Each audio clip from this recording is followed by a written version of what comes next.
Landing your first job on Upwork requires 5 sets of skills. It does not matter what kind of skill set you have, or what kind of qualification you have, or which experience you have. As long as you are starting on Upwork, you need to master and understand these 5 sets of skills that we're going to discuss in this video. If you are new to this channel, my name is Jesse Kamara. I am a professional product manager. If you are an existing viewer of this channel, we want to welcome you back. In this video today, we're going to talk about specifically 5 sets of skills that you need to understand to begin your career on Upwork. Now, for the last couple of weeks, we've been making videos talking about proposals. So if you've not seen those videos, please check down on the links below or go to the channel and see those videos. We've talked extensively about creating proposals, how to write professional proposals, and how you can land your first job.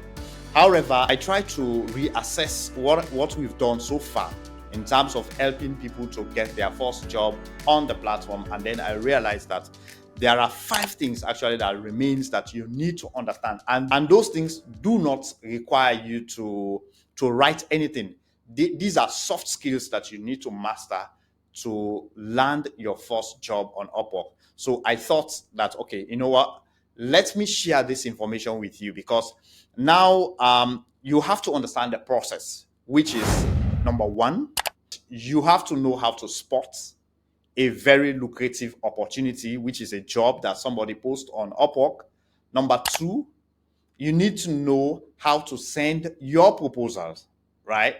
When you get your proposal out there, you want the client to send you an invite. And once the client sends you an invite, that's when these 5 things that we are going to discuss today, that's when you are going to apply them. Now, I want you to pay attention and listen to me carefully, and I want you to take your pen or whatever you have to note down these things as we show them on the screen, one after the other. And I'm actually going to explain them in detail so that you understand what they mean. Now, getting an invite is one thing, right? Getting the invite for the client to send you an invite is just the initial step. That does not mean that you have the job. What it means is that you've gained the confidence of the client, and now the client wants to have a discussion with you. That's a big step, I must say. But you winning that job, remember, the platform is very competitive, and the client might have sent invite to other. So the client is looking for the best. Now you need to master 5 skills, which I am going to discuss one after the other. All right. So let's get started. Now, the 5 skill sets, and these are soft skill sets, like I mentioned, that you need to master include number 1, communication. Communication is the number 1 skill set. Number 2, your confidence.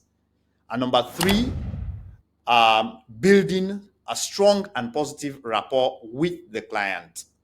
Number 4 is job knowledge. You have to have a strong job knowledge. And number 5, which is the last but not the least, is relationship building and management. All right. Those are the 5 things, as you can see on the screen, and they are very, very important if you want to win the job. Now, don't forget what I said. Getting the interview is one thing, but you winning the job is a whole different thing altogether. You have to understand these 5 items. So let's get started with the first one, communication. So when I said communication, and is one of the most important skill set that you need to have as a freelancer if you really want to win jobs. Now, getting invite is important, but getting to that interview and be able to create the scenario that will get the client to invite you for that job, send you an offer, is very, very important. So communication is the most important component. Now, number 1, when you receive an invite, the first thing that you need to do is to respond to the invite, right? You need to respond. So response time. How fast can you respond? Now, when a client is reviewing proposals, they basically go through each proposal and then they send messages to the freelancers. Okay, this freelancer qualifies, this other freelancer qualifies, something like that, right? So when they send this invite out, if you are not there to respond on time, what will happen is the client would have spoken to different people before you can come in, and they would have made a decision. So the first thing is response time. The second thing is your communication. How well can you communicate, right? So what do I mean by that? How well can you talk to the clients? How well do you communicate when you are on the interview? How well can you express yourself? Now, this is a soft skill, right? So you might say, maybe I don't know how to, I'm not a native speaker of English. Even myself, I'm not a native speaker. Maybe you can even notice on my videos, I'm struggling to speak English. It's not my first language, right? But I try. You have to push yourself. And how do you do it? You practice. You practice how to go to an interview and kill it. You have to practice. Practice makes you perfect. It makes it, at least it gets you closer to perfection. All right. So practice. Get someone to ask you questions and you answer those questions. Communication is key. The way you express, the way you organize your thoughts and your ideas. There is no specific questions that they will be asking you. But one question that I know they will ask you, obviously, is tell us about yourself. So that question is always there. When the clients ask you to tell them about yourself, you have to make sure you nail it because you already know the question, right? So that's one important thing that you have to nail. And my advice to you is to practice. That's the way I did it. I practice my interview questions that I know, common questions that I normally ask on interviews. I understood them and I know how to communicate them. So if they ask me those questions, my guy, I'll kill it. That's what I would do. I'll kill it because I know exactly what to do. Number two, confidence, right? I talked about confidence. So now, what is confidence? When you get to the interview, you should not be nervous. And that's the problem with most freelancers. They are really good. Maybe this job is a well-paid job. Let's say maybe the job is paying you maybe a rate that is above your normal rate. You get nervous because you think about the money. Your focus is on the money. Oh my God, if I get this job, this is what I'm going to do. I'm going to do this. This is my dream job. You are so nervous. You're so focused on the outcome instead of the problem that you have in front of you. So now, how do you build your confidence? And this also goes with practice. Your confidence, the way you appear on the screen, the way you sit down, how comfortable you are, it begins by your environment. When you are preparing for an interview, make sure you don't need to go and have a lit environment. No, that's what I'm not saying. I don't say go and spend money, but at least have a proper sitting position, have proper lighting, have your internet set up, right? Have this smiley face. As you can see me smiling, have this smiley face and have this confidence because you know you are the experts. You don't forget that. Don't lose sight of that. You are not there to beg. You are there to provide solution to the client. The client is looking. The client has a problem. You are there to provide solution. But if you are not confident enough, you cannot speak out like somebody who is confident. You cannot talk like an expert. What will happen is the client will see you as an incompetent person, as somebody who they would have to hold their hands holding. They will be holding your hand to do everything. But go there, express yourself with confidence. Be confident about yourself. Know that whatever you say you know, you are able to do it and provide solutions. You should be solution driven. The way you talk to the client, your confidence, your body language. The other thing that I would say is about confidence, don't go to an interview and then your camera is off. You have to put your camera on. Tell the client that you are not afraid to show yourself and you're out there, and show them your facial expression, the way you express your face, the things that your body language says a lot about you, more than even the words that comes out of your mouth. So it's very important for you to make sure you nail that aspect of your interview. Your confidence has to come out, because one thing you have to know, some of these clients, they have their own clients and they want you to be client facing. They want you to be discussing with clients. Maybe they want to even promote you, to bring you up. So if you can contribute positively, you can speak up, you are able to express your own ideas, you are willing to contribute to their business, man, you have landed yourself a permanent job, and that job can take you a long way. So your confidence has to come out. All right. The next thing is rapport. How do you build rapport? And this one, what do I mean by rapport? All right, maybe I might not be pronouncing it correctly, right? But what I mean is try is like the initial relationship that you try to build with the clients. This is really important, guys. You don't know how important this is. You might think that, oh, maybe you might be expecting me to walk you through something. No, but rapport that this rapport that I'm talking about is very important. It has landed me 3 jobs just by talking to people in a manner as if I know them. Let me give you an example. For instance, I went to an interview. I have already found out about the clients. I know their name, and their name was Fatima. The name of the client was Fatima. So I went to the room, and as soon as I entered the room, she was already there waiting for me. Then I just called her name. I said, "Hello, Fatima. How are you doing?" I said, in fact, I thought are you from West Africa? That's the question I asked the client. Are you from West Africa? Your name sounds so familiar. It's a West African name. Then she said, no, I am from Ethiopia. I said, wow, that's a cool name. Ethiopian having Fatima, that's amazing. So do you know what the client asked me? Do you know me? Like, that's the question she first asked before she responded that she is from Ethiopia. I said, no, I don't know you. I just read about your profile on Upwork. So, wow, okay, that's cool. Then she started laughing. She was really happy because I believe the other people that she was interviewing, they were so scared. They were so nervous. It's not a do or die situation. It's just you going there as an expert. You are just there to lend your skills to these clients. So you have to feel confident.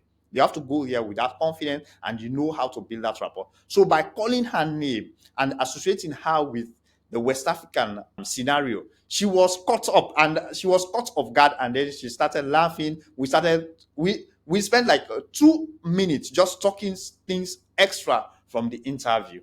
And then we came now to the interview, and then she started asking me questions. It was so smooth. As soon as we ended the interview, she sent me an offer. Unfortunately, I declined the offer. The reason was, well, there were many reasons. I don't want to discuss them on this video. But what I'm trying to say is this, guys. You can go into an interview and create a rapport that will keep you going. One of my biggest clients, and I'm currently working for that client, I had 3 interviews that I went on that particular. The first one was with somebody who is just filtering out people that they want to talk to more, and those that they will. It was a basic interview. Of course, that one I just went in. I just walk through the guy. It's just some guy, right?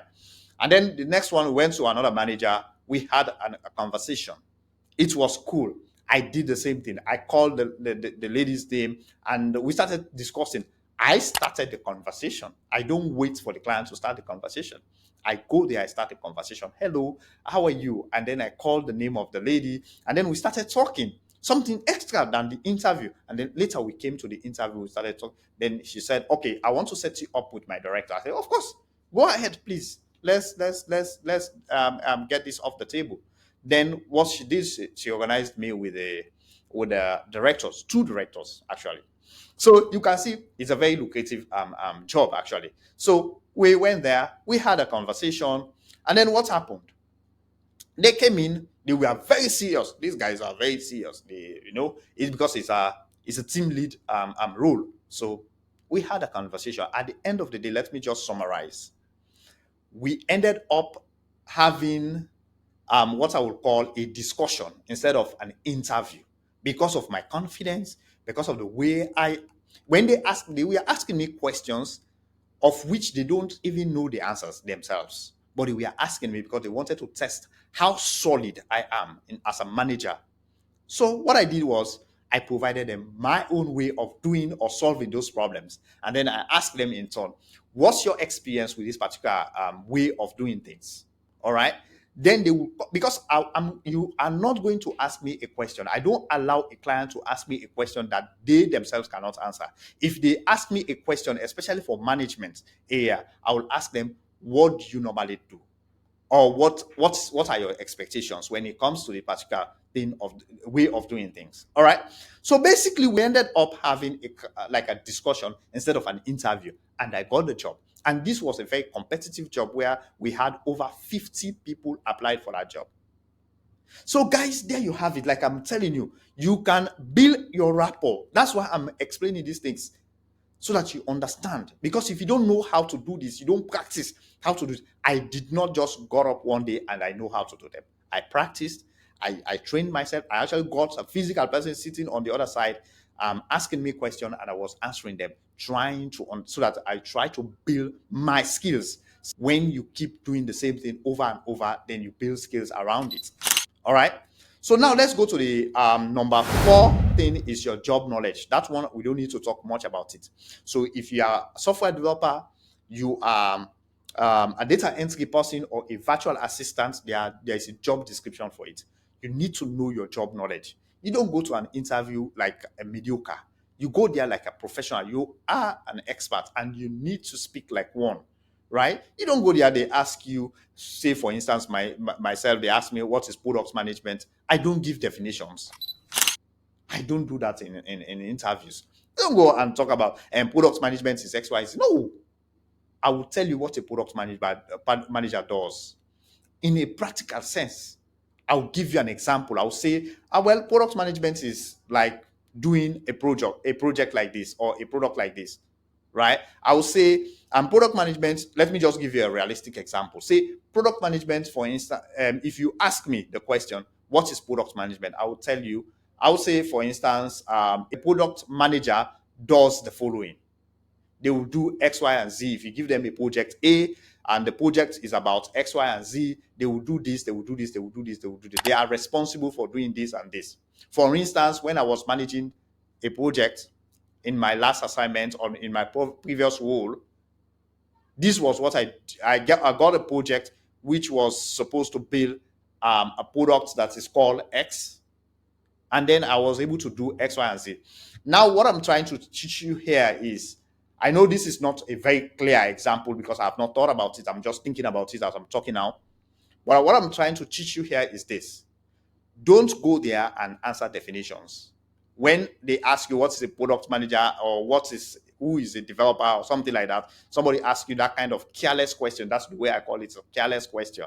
You need to tell them that you are an expert. Don't give them the definition that everybody knows.